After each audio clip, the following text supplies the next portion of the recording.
તો આપણે આગળ સાંભળ્યું કે ભગવાન કપિલ પોતાની માતા દેવહૂતિને ઉત્તમ સાંખ્યશાસ્ત્રનો ઉપદેશ આપે એ તૃતીય સ્કંદના અંતિમ અધ્યાયોમાં આપણે શ્રવણ કર્યું. હવે ચતુર્થ સ્કંદમાં પ્રવેશ કરીએ. એનું નામ છે વિસર્ગ લીલા, જે ઠાકોરજીના વામ કરકમલ સાથે સરખામણી થાય. તો ચતુર્થ સ્કંદમાં મૈત્રેયજી વર્ણન કરે. મનોસ્તુ સતરૂપાયામ તિસ્રઃ કન્યાશ્ચ જજ્ઞિરે આકુતિર્દેવહૂતિશ્ચ પ્રસૂતિરિતિ વિશ્રુતાઃ. તો મૈત્રેયજી વિદુરજીને કહેવા લાગ્યા કે મેં તમને દેવહૂતિનું ઉત્તમ ચરિત્ર સંભળાવ્યું, જે મનુ મહારાજના વચેટ પુત્રી મધ્યમ પુત્રી છે. હવે મોટી પુત્રી આકુતિ, એના વિવાહ એ રુચિ પ્રજાપતિ સાથે થયા. તો કેવી રીતે? આકુતિમ રુચયે પ્રાદાદ અપી ભ્રાતૃમતિમ નૃપ પુત્રિકા ધર્મમાશ્રિત્ય સતરૂપાનુમોદિતા. પુત્રિકા ધર્મથી રુચિ પ્રજાપતિ સાથે આકુતિના વિવાહ થયા.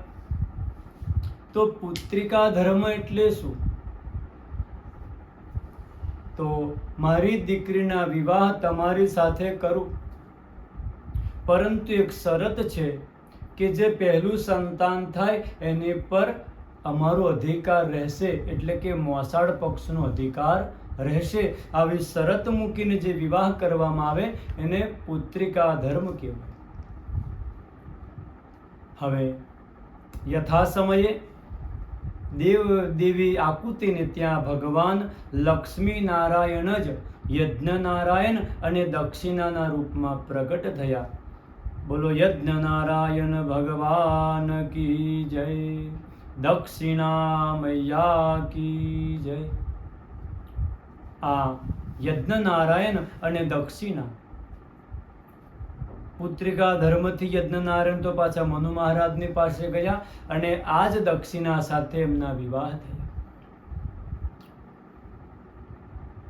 તો યજ્ઞ નારાયણનું દક્ષિણા એ પ્રમુખ અંગ છે.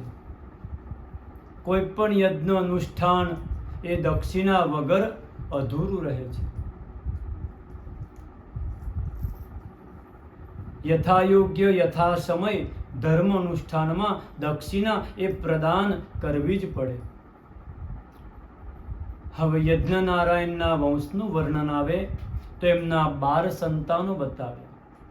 તોષ, પ્રતોષ, સંતોષ, ભદ્ર, શાંતિ અને વગેરે આવા 12 પુત્ર જે મનુના સમયમાં થયા એ બધા તુષિત દેવો તરીકે ઓળખાયા. હવે મનુ મહારાજની નાની દીકરી પ્રસૂતિના વંશનો વિસ્તાર બતાવે. આ દેવી પ્રસૂતિના દક્ષ પ્રજાપતિ સાથે વિવાહ થયા. એમને ત્યાં 16 કન્યાનો જન્મ થયો. એમાંથી 16માંથી 13 કન્યાઓ એ ધર્મને પરણાવી. એ ધર્મને કઈ કન્યાઓ પરણાવી? તો શ્રદ્ધા, મૈત્રી, દયા, શાંતિ, તુષ્ટિ, પુષ્ટિ, ક્રિયોન્નતિ, બુદ્ધિર્મેધા, તિતિક્ષા, હરિર, મૂર્તિર ધર્મસ્ય પત્નયઃ. આ ધર્મના 13 પત્ની બતાવે. આમાંથી જે મૂર્તિ નામના જે હતા ધર્મના પત્ની, એમનાથી ભગવાન નરનારાયણના જન્મ થયા. બોલો નરનારાયણ ભગવાન કી જય. આ ભગવાન નરનારાયણ આજે પણ બદ્રિકાશ્રમમાં એ બિરાજમાન છે. બદ્રીનારાયણથી થોડા આગળ જઈએ, માના ગામ, ત્યાંથી થોડા આગળ એ ભગવાન નરનારાયણના માતા મૂર્તિ માતા એમનું ઉત્તમ મંદિર છે. અને એનાથી આગળ વસોધારા તરફ જતા ભગવાન નરનારાયણના પિતા એ ધર્મ, એમનું પણ ધર્મદેવનું ઉત્તમ મંદિર છે. હવે મૈત્રેયજી વિદુરજીને કહેવા લાગ્યા કે દક્ષના 14મી કન્યા, એનું નામ એ શ્વધા દેવી, એમના વિવાહ પિતૃઓની સાથે થયા. તો આજે પણ આપણે જ્યારે પણ પોતાના ઘરમાં કંઈક તર્પણ કરીએ, શ્રાદ્ધ ક્રિયા કરીએ, ત્યારે સ્વધા શબ્દનો ઉચ્ચાર કરવામાં આવે.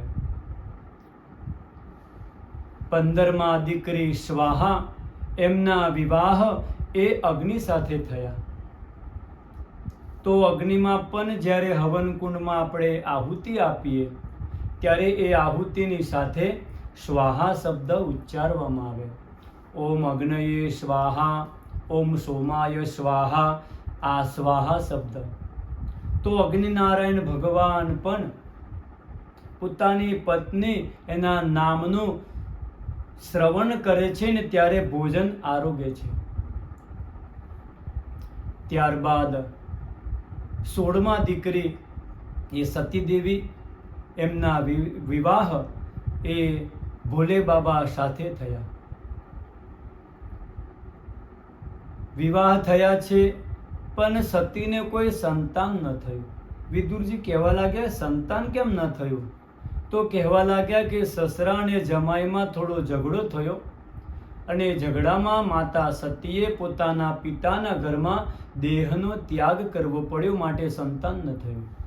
તો વિદુરજી કહેવા લાગ્યા આવો કેવો ઝઘડો કે માતાએ પોતાનો દેહ ત્યાગ કરવો પડ્યો? મેં તો સાંભળ્યું છે કે દક્ષ પોતાની કન્યાઓને ખૂબ લાડ લડાવે છે. ભવે શીલવતામ શ્રેષ્ઠે દક્ષો દુહે ત્રુવત્સલઃ વિદ્વેષમ કરોદ કસ્માદ અનાદૃત્યાત્મજામ સતીમ. એ તો એની દીકરીઓને ઘણો લાડ લડાવે છે, તો પછી આવું કેમ થયું? દ્વેષ કેમ થયો સસરા જમાઈ વચ્ચે? આ કથા મને વિસ્તારથી સંભળાવો. ત્યારે મૈત્રેયજી કહેવા લાગ્યા કે સાંભળો, એક વખતે બ્રહ્માજીએ પોતાના પુત્ર દક્ષને પ્રજાપતિ તરીકે નિયુક્ત કર્યા. હવે એ પદ એ ઇન્દ્ર કરતા પણ મોટું ઊંચું પદ છે. જેટલું મોટું પદ હોય ને એટલે એમને સ્વાગતની પણ તૈયારી કરવી પડે. એટલે મોટું આયોજન થયું, મોટી સભાનું આયોજન થયું. ત્યાં દેવતાઓ, મહાત્માઓ, ઋષિમુનિઓ બધા જ ત્યાં પધાર્યા છે. અને દક્ષને અભિમાન થયું. તો દરેકને સંપત્તિનું અને પોતાના પદનું ઘણું જ અભિમાન હોય છે. દક્ષ જ્યારે સભામાં પ્રવેશ કરે છે, બધા ઊભા થઈને સ્વાગત કરે છે. સ્વાગતમ સ્વાગતમ, પધારો પધારો, બધા અભિવાદન કરે છે. આવું જોયું, દક્ષને મોટું અભિમાન થયું. અને અભિમાનનું એક લક્ષણ હોય છે કે હજારો લોકો એની તરફ હાથ જોડીને ઊભા રહે, ત્યાં ન જોવે. પણ હાથ કોણ નથી જોડતું? એક પણ હાથ ન જોડે તો એની તરફ જોવે. આજે હજારો લોકો ઊભા થઈ એમને પ્રણામ કરે છે, તો નજર ત્યાં ના પડી. પણ નજર ક્યાં પડી? તો જ્યાં ત્રિદેવ બેઠેલા છે. ત્રિદેવ એટલે બ્રહ્મા, વિષ્ણુ અને મહેશ, એ બેઠેલા છે. જોયું, આ ત્રણ કોણ બેઠા છે? ઓહ, આ તો મારા પિતા બ્રહ્માજી છે, તો એમને દીકરો વંદન કરો. બાજુમાં નારાયણ તરફ જોયું, તો આ નારાયણ તો મારા પિતાના પણ પિતા, મારા દાદા કહેવાય, હું એમને પણ વંદન કરું. પણ આ શંકર એ કેમ ઊભો નથી થતો? આ કેમ મારું અપમાન કરે છે? ભસ્મ લગાવે છે ચિત્તાણી, અમંગલ સ્વરૂપ છે. આવા બધા વચનોથી આ જે દક્ષ એ વેદને પણ જૂઠો કરે છે. વેદમાં તો કહે છે તન્મે મનઃ શિવ સંકલ્પમ અસ્તુ. મારું મન શિવ સંકલ્પ વાળું હોય. કલ્યાણ સંકલ્પવાળું હોય અને મંગલ સંકલ્પવાળું હોય, જેમનું નામ જ શિવ છે, દક્ષ પ્રજાપતિ એમને અભદ્ર જાહેર કરે છે. ભગવાને ભગવદ્ ગીતામાં પણ આવું જ કહ્યું છે કે ક્રોધાદ ભવતિ સમોહ, સમોહાત સ્મૃતિ વિભ્રમઃ, સ્મૃતિ ભૃષાદ બુદ્ધિનાશો, બુદ્ધિનાશાત પ્રમશ્યતિ. ભગવાન ગીતાજીમાં કહે કે ક્રોધથી સૌ પ્રથમ સમોહ થાય છે. તો કોના તરફ? તો જે પોતાનાથી વિરુદ્ધ, જેના તરફ ક્રોધ છે એનાથી વિરુદ્ધ એટલે કે પોતાના તરફ મોહ થાય. અને મોહ થવાથી ભૂલી જાય છે કે હું કેવો છું. પોતે સંસ્કારી હોય તો પણ અસંસ્કારી જેવા કામ કરે. ક્રોધમાં માણસ બધું જ ભૂલી જાય છે. ક્રોધના કારણે મનુષ્ય એ પશુ જેવું આચરણ કરે છે. અને ક્રોધ થવાથી બુદ્ધિનો નાશ થાય છે. અને ક્રોધના કારણે દક્ષે એ ભગવાનને અપશબ્દ બોલવા લાગ્યા. એ શું કહે છે એ આપણે આગળ સાંભળીશું. જય શ્રી કૃષ્ણ.